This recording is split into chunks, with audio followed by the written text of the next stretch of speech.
going on, everybody out there? This is Popular Stranger, and we are back at you again today with another MUT 19 video. If you guys have been on YouTube lately, Twitter as well, you've seen that these tier maker tier lists have been a really popular thing.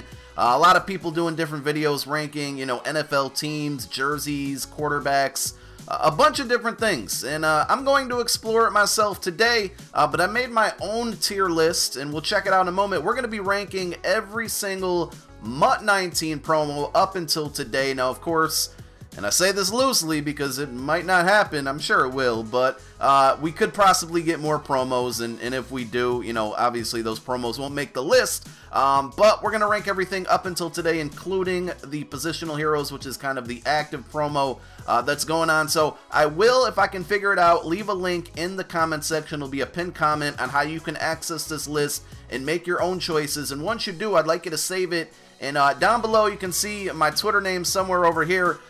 Send me your list. So once you complete it, you save it, and you have a URL, send it to me. I want to see where you guys rank these promos, if you agree with me, disagree with me. And of course, you can leave your opinions down below in the comment section as well. So here it is. We put it all together ourselves. We have a bunch of promos. Now, some of these may not be considered promos, and some things I may have accidentally left out, but I think I got a handle on just about everything. You know, for example, I don't know if we would call Legends a promo because it's really something that we got right away and it continued out, but we'll count it as a promo because it is a big content drop when it comes to Madden 19 or Madden in general. So I may have to use Muthead a little bit to go back and take a look at some of the details in some of these promos. For the most part, I think I remember what was going on the majority of them. But we may have to do some research. So let's, we're just going to start from left and go right for the Blitz promo. So what do I remember about the Blitz promo? We had a Master Deion Sanders card. Tyreek Hill was one of the cards. And at that point, he was, you know, a card that everybody wanted and needed and honestly had. I remember the promo gave us a lot of solos, and you could earn a lot of Blitz tokens or keys or whatever they were called. I remember in the beginning it felt lackluster because the limited cards were kind of trash, and the rewards, and when I say rewards, I mean like the content we could get for trading in our Blitz tokens weren't very good. But at the end of the day, you could get Tyreek Hill for free, and also you could power up both Tyreek and Deion Sanders with training, and at that point it just made it extremely cheap. The cards weren't too overly expensive, and at that time in the year, they usually try to get you to spend money, and you didn't really have to spend money at all. So I'm going to rank the Blitz promo pretty high. We're going to put it up in the A section. It's not top tier, but the fact that you could get two of the best cards in the game for pretty much free or very inexpensive, that's why I rank it high. All right, Color Smash promo. That's the most recent one. Trash. I'm not even gonna, you know, I'm not gonna put it on the, yeah, I am. I'm putting it on the bottom tier. Color Smash was extremely disappointing. The Master cards were okay. It was JJ Watt and I believe Melvin Gordon. But then we got the tie-dye Master, right? And I'm like, ooh, who are we gonna get? Is it gonna be like just a really good legend? All it was the same cards, Watt and Gordon, but they had quick sell values. The cards themselves weren't really great from what I can remember. They had decent overalls. Let me pull it up. This is where I'm saying that I'm gonna have to use Google a couple times. So we'll go Muthead Color Smash promo. Let's see, JJ Watt. Okay, Derwin James was a solid card. Where is the, I could have swore there was, maybe this is the first drop of it. Yeah, this is just the defensive drop. Derwin James is a solid card, but at that point we got him a little too late. Rookie Premiere had been over, and then we got a second drop of these, which was the Gordon, but like the cards weren't good. The highest overalls were 97. I think at that point we were already getting some 98s, so it was like they took a step backward. So yeah, this one was very, very underwhelming. And then the gifts, the Easter eggs were trash. There was no like guessing to them. There were no new cards to them. They ended up being like, you know, just old cards or reused cards. So Color Smash ranks really low on my list. Scouting Combine promo, I'm gonna put that one, I'm gonna go B here. That promo was not too bad. Let's go ahead and, once again, I keep clicking the wrong buttons here. Let's go back and take a look at the Combine promo from what I remember on this one, you could get a free pretty good card, like just from playing solos. Master Chris Johnson, that's just typical. I'm not mad at that one. Combine Stars, Christian McCaffrey. So we got a lot more after this. I think this is the initial drop, because I remember this one. We got a lot of solos, and if you played those solos, you basically got a 97 for free. So Scouting Combine promo, from what I can remember, was one of the better, and this is not really, there weren't many good promos after the Super Bowl promo. That was probably one of the better ones. NFL Draft promo, toilet. It was just, it was bad. I'm not even going to spend too much time. This one was very, very underwhelming. You know, there were no limited or there were, what, 2 limited cards that came out that day, or maybe only even one. What was it, Myles Garrett? I remember draft night being, if you guys remember, like MUT 25, they had the random pick collectibles that if you got like the, you know, I remember Tyler Eifert was one of them, and if he went in like picks 5 through 10, you got X amount of coins. MUT 25 draft promo was awesome. Last year's draft promo was awesome. You know, this one just felt boring. We were all on, there were the blitz offers that night were trash. There was one limited. Of course, the new guys in the game got cards. Some second and later round guys got cards, but the stats were terrible. It just wasn't good. Moving on. So Football Outsiders is like a weekly content drop. I don't know if we could call it a promo, but I will for this video. I don't know if I'm being too harsh, but Football Outsiders was very, very forgettable. In years past, and I'm going to do a lot of comparison to years past, honestly. In years past, the Football Outsiders was awesome. Like, every Friday we got a nice limited card. It was a reason to pull packs. Football Outsiders was a glorified punter and kicker program this year. That's all it was. Those were the only good cards out of it. Moving on, free agency, trash. This one left so much to be desired. There's so many guys out there that still need upgrades, that were free agents, that went to new teams. I'm going to bundle in the Movers promo with this. We don't know if we're actually going to get Movers. We got OBJ. We got, drawing a blank here, Antonio Brown. But free agency was just, it just felt so empty. So I'm not even going to spend much time on it. It was bad. I hated the free agency promo. They dropped the ball for sure. Gatorade promo. Let me think on this one. I'm going to go see here. Gatorade promo was good and bad. So there weren't many good cards. Great cards. I shouldn't say good. Gurley was straight at the time. J.J. Watt was good. The Eli was trash. Eli's always trash if we're being honest, right? The Gatorade promo was cool because you could get a free card from playing solos without spending money, but that free card was basically Eli. I don't put it on the bottom tier because the Gatorade promo throughout the year, you were able to make coins off of it. Not like from point A to point B, but just throughout the year at random pockets. I think Blitz promo actually was one of them. You could buy these packs for dirt cheap, and all the cards that were selling in them, like all the gold Gurleys and whatnot, were selling like 3-4K, but you got them so easily you could make profits. So that's why I'm going to rank Gatorade. The cards weren't great. You couldn't really get free content from it other than Eli Manning, but it was profitable throughout the year. Hall of Fame promo. I'm going to rank that one the same. This one, much like last year's promo, similar to this, just felt like more could have been done. You know, we got the cards. Who was it? Like Terrell Owens. I'm going to get some of these confused. Terrell Owens. There was... it was Dan Marino was one of them. Brian Urlacher. You just would have thought with the cover athlete and the you know, the Hall of Fame edition this year being T.O., more hype would have been around that.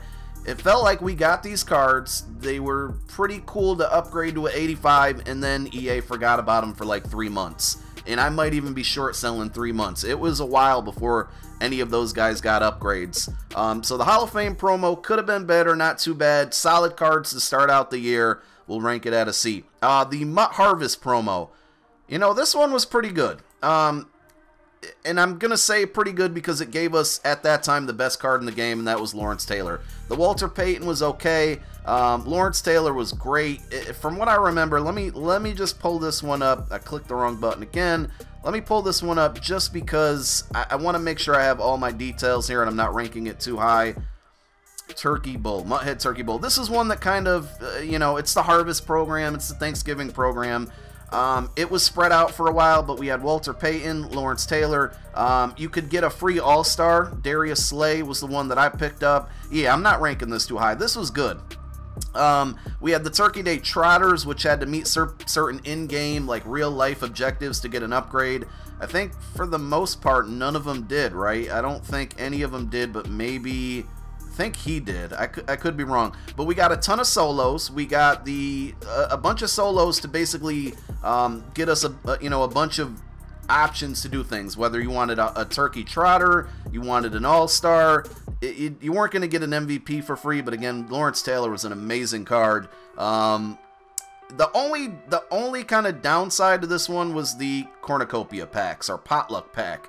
Those were pretty bad, but you know, you still could basically do one for free. So I'm cool. I'm happy with my decision on the Harvest. Again, if you guys disagree with me, leave it down below in the comment section if you agree as well. So Harvest promo to me gets an A ranking. Legends, regular Legends, I'm gonna go A. I think the main reason why I like this, and this is kind of tied into training, when we first got the game back in what, August, we got 10 solos. Those solos were incredibly easy. They featured people like Sean Taylor, who's a MUT legend, Randy Moss, MUT legend. You could do these solos. They were moments, so they took 10 minutes at most. You got 1,000 coins. Honestly, 1,000 coins for a solo in August is good. When you're trying to grind out and not spend money, it's good. But you could then take that Randy Moss or that Sean Taylor and literally just use training to power them up to like a 90 overall. Training was expensive at that time, I get it, but I really liked how the Legends program worked this year. Training kind of took a turn for the worse as the year went on, but at that point in the game, it was really, really solid for me, and I enjoyed the Legend promo. The Legends this year, pretty solid. Wish we could have got some new names, a lot of them recycled, but just the way of obtaining them, being able to power them up and doing the sets, I liked Legends this year. MUT Loyalty... It's too early to really tell, but I'm putting it down here. Loyalty to me, I've said this in other videos, I want to be recognized for my loyalty from playing August to August, basically. August to July. I get that they bring something like this out at the end of the year to say, hey, we know our game's dying, hopefully this will bring you back. I would like loyalty to be on a larger scale, and then the rewards for it, I wish we would have saw more options. It was 99 Rogers or 99 Fuller. Two positions that people probably already are pretty established at this point in the year. So, not that the cards were bad, but I just wanted to see more options. Maybe I'm being a little unfair and ranking it as a D, because you basically, I'm going to go C, okay? Because you get a 99 card for free. Maybe I shouldn't be that harsh, but I just wish we saw more options. Yeah, you could get other things like, you know, different random packs, but everything is tanked in value at this point. The icon I'm using here is the Night Guardians, but it's basically the Most Feared promo. If you remember, it was broken down into two parts. It was Night Guardians and MUT Monsters. This one was pretty solid. It didn't live up to the hype as previous Most Feared promos, but you did, I believe, get a free card. I know it gave us Megatron, which was a really good card. Let me go back and search MUT Monsters first. MUT Monsters, and then, okay, M-O-N, I can't spell right now, Most Feared program. So this gave us everything. It was, you know, it was kind of spread out, and that's been the theme of this year, but Most Feared, MUT 19, we got a Kelvin Johnson, Derwin James is really good at the time. He's obviously, he's been a MUT legend this year for sure. Anthony Barr, DRC, Jimmy Graham, so... Yeah, this promo had some really good cards, some good names. Kelvin Benjamin was dirt slow. Zach Cunningham, nobody probably really cared for. The solos were fun. The Funhouse Escape thing was fun. It was good working with the community on those types of things. I liked Most Feared. The only thing that I think the downfall to it was it just wasn't as good as previous years. That would be the only problem. MUT Heroes. Where do we rank this one? I'm going to put it as A. It wasn't as good. All right, let's reminisce. Last year, MUT Heroes was introduced to us. It was amazing. Then MUT Heroes 2 came out and is even more amazing. Like, they really topped the first one. That doesn't happen often. MUT Heroes this year wasn't as good as MUT Heroes 2, but it was better than MUT Heroes 1 last year. So that's why I rank it high. I think a lot of people, when they compared, I remember when this came out, a lot of people are upset because you could only get a handful of cards. I think there were 4 cards you could get for just playing solos. I know Chimera was one of them. It was like 4 cards that were 90 overall. I guess I'll go ahead and look up that one as well. Would do it no justice to not do it. MUT Heroes program. So you could play solos, and it was was it Keenan Allen? Are these ranked? It was the 490 overall. So let me find Elvin Chimera. Where is he? Whatever the 490 overall cards were, if I really look at it, I might be able to figure them out. But the one thing that I liked that was different to this was the sidekicks, and I don't remember the term. It was sidekicks, yeah. So if you had like Myles Garrett, right, and then you had, I want to say, Patrick Peterson, if you team those 2 cards up together, Peterson got a boost, and so did Myles Garrett. So you kind of had to find that yin and yang, that balance, and it could, you know, Boost ruled the world in this year's game, and just finding additional ways to get those boosts was really, really cool. NFL Pro Playoffs. Don't really, the cards weren't great. I think you got a free card for that one. Let's reminisce one more time here. Mutthead, Mutt, I can't spell again, 19 playoff promo. We'll just do playoffs. I remember I got a Fletcher Cox out of this. Okay, Steve Smith, Willie McGinnis, the Heroes, Texan. Okay, so every team got a hero. I remember this. I think the overalls were way too low on this. At this point in the year, like, why are you giving us 84 overall cards? I think that was my biggest problem, but there were some really solid cards, and I think you got one of these heroes for free. D-Hop was good, CJ Mosley was good, Cooks was good, Brady sucks, Fletcher Cox good, Eddie Jackson good, so maybe I ranked this one a little too low. Let me go back and switch that one. I'm going to put playoffs to a B because you got a free hero for it. It's just the lower tier overall cards kind of stunk. Positional heroes, we'll go with C. I like the fact that you get one for free for playing solos. I don't like the fact that they've been rolling them out and they're spreading them out across 3 weeks. That's all I really got. I like the fact that they're easy to obtain. I also don't like the fact that they're easy to obtain because the market just stinks right now. Positional heroes to be determined, but right now I'm going to put it at a C level. Rising Stars will go with B. I like Rising Stars because chemistry ruled the world this year, and you could get ×6 on a lot of these cards. They were at times very expensive to obtain. They kind of fluctuated, but I thought Rising Stars was solid. Look at this list. I have no like great things. I have nothing at the top. I know which ones will be at the top, but I'm just looking at it like, wow, this is even. All right, series releases. As a whole, they were solid. They gave us new power-ups. They gave us new, master cards. I felt like the master cards were lackluster. The Madden upgrades were cool, even though I didn't use them. I know people liked them. The various sets to get like upgraded cards at times allowed us to make coins. As a whole, I'm gonna say series releases were a B. I don't want you to, like, Series 7 sucked, right? But it wasn't always this way. The series releases as a whole from 1 to 7 were good. We got some decent masters. We got some bad ones. It was good to me, okay? Moving on. Super Bowl promo. Dun, dun, dun, dun. Beautiful. People might disagree, but the Super Bowl promo was the easiest promo to make coins off of. There were 2 promos that were the easiest. This was one of the 2. The Super Bowl rings currency, my goodness, it made it so if you could do basic math and just add and subtract, there was ways to open up Super Bowl packs with rings and then just sell those items and make more and more coins. This is the point in the year, and maybe this is just me personally why I'm ranking it so high. Maybe you disagree, I don't know. But at this point in the year, I had like 10 million coins. I'm a very little money spent player. I've probably spent less than $150, maybe between $150 and $200 the entire year.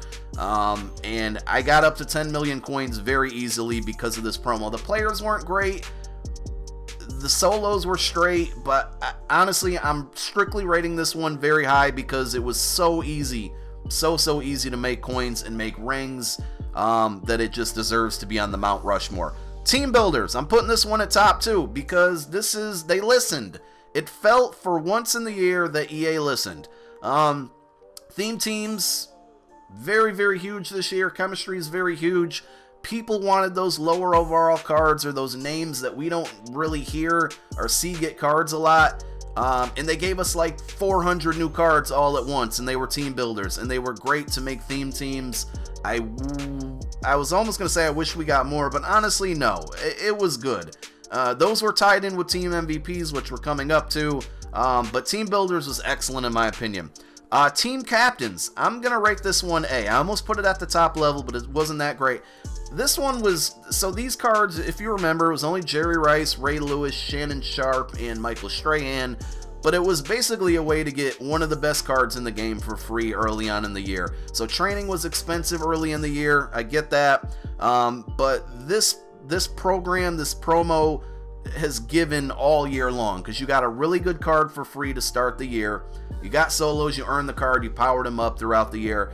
Then, when it was kind of over and these cards are done with, you can now trade back all those tokens to get quick sells. I haven't done that yet. I'll probably do it soon when I get rid of my Shannon Sharp. But it was like you kind of got back and got rewarded all year round for this. So I really like Team Captains. Hope they do it again next year. Team Diamonds, I will probably rate... this is a tough one. I'm going to go B. Obviously, they were the best cards in the game. They weren't extremely difficult to complete in the year. And when I say best cards in the game, I meant early in the year when it first came out. The only thing that I didn't put it as an A is because Ronnie Lott couldn't get like red chems. The Ronnie Lott, the reward card you get for completing 32 Team Diamond sets, just felt empty. It was a great card stat-wise, but you just couldn't do much with it. They dropped the ball on that one, but Team Diamonds as a whole was good because it gave us really good cards. It kept the value of like core elites and even some golds high for early in the year, which made it worthwhile to open up packs. And it had a really good exchange set as well that was profitable early in the year. Team MVPs, hated the way that they spaced them out, but they did give us a bunch of 97s, 297 overalls for each team, offense, defense. It kind of tied in with the team builders. But I really love Team MVPs because, you know, it gave us solid endgame cards with team chemistries, boosts, and whatnot. Pretty much all MVPs were 99 overalls with the chem. So, hated the way they spread it out, but the cards were really good. The way that you could open up random packs with whatever that currency was at the time. Was it Scouts? I don't remember. We've had so many currencies. The way you could open up the team builder packs and randomly pull team MVPs was really fun. It made a reason to open up packs. You know what? We're putting it at level A, damn it. Team MVPs, only downfall was that it was stretched out. Team of the week. Boring. I don't know what they can do to fix Team of the week. I know the problem that they run into every year is they have, you know, player A, Khalil Mack. He's slated for a big content release for whatever promo, but in week 7 he has 19 sacks in one game. Of course, I'm exaggerating. They can't give Mac the team of the week, even though he deserves it, because they already have him planned for a promo a month later. And I think that hinders the releases a lot. And team of the week just never, they started giving us limiteds later in the year. Team of the week definitely needs limited cards every week, starting from week 1. I hope they do it again. It gives people a reason to open up packs, and for them, just people to spend money. So I don't know why they don't. But team of the week just seems forgettable. Team of the year, I'm going to go B, because the cards are really good. Everybody kind of complained about how these were stretched out over a 2-week period, but I honestly didn't care, because at that point we were getting a lot of content. This was pre-Super Bowl. I remember I had to do a video on this because people were just so upset that Team of the Year was broken down 2 different ways, or 2 different weeks, but it was like at that time we were getting a lot of cards, and I thought these cards were good. They made some solid choices. There were a lot of fan favorites like Kittle, Tyreek Hill at that time. Excuse me. At that time, you could get one of those cards free for playing solos throughout the year. That really tanked the market when these cards first came out, so they were incredibly cheap, and then they shot back up. So if you invested correctly, you definitely got yourself some coins there. So Team of the Year, pretty solid. Ultimate Kickoff. None of you are going to agree with me, but I'm putting it at A. And you want to know why? Because this was back when farming was great, and you could do the Ultimate Kickoff solos on 2 different accounts and get 2 free cards, which were 90 overalls. Casey Hayward was really good at the time, a little bit slow, but great zone coverage. The Gronk card was pretty good. I'm drawing a blank on who the other ones were. Let me take a look here and go to MUT 19 Ultimate Kickoff.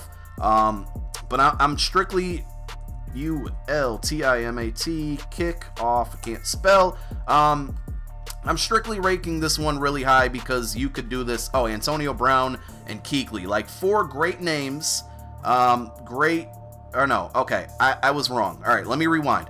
Kuechly, Brown, and Gronk were the masters. Then you had the leaders, which were Breeze, Zeke, Brandon Graham, and Casey Hayward. You could get 2 of the leaders basically for doing solos on 2 different accounts. You could then trade one of them over to your main account, and if you wanted to get a master for like stupid cheap. So this one was just really good because you could farm it, honestly. And you might not agree, like I said, but I like that promo. Ultimate Legends, pretty blah. I don't know, man. They're still going on at this point. There's no hype around them. Some of the cards are really great. Some of them don't feel like Ultimate Legends, like Bobby Bell. You know, Vic's a great one for comparison, but I don't know, just the way the market has reacted to those, and it's just, yeah, Ultimate Legends stink. And then we're going to end with Zero Chill, which was probably the best promo in the game this year. It spanned a month long. It was incredibly easy to make profits. A lot of cards came throughout it, whether it was limited cards, limited cards, Snow Beast, Snow Monsters, the Michael Vick, the Champ Bailey. There's so much content that you can't just not rank it high, and you can make a lot off of it. Of course, it was stretched out, but it was a month-long promo. That's how it was designed to be. You made a lot of coin off of it if you played it right. You got a lot of really good cards, and you didn't have to spend money.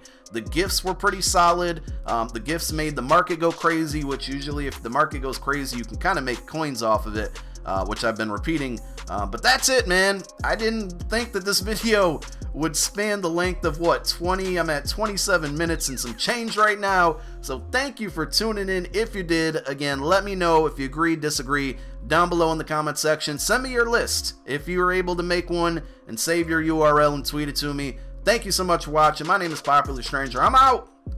Peace.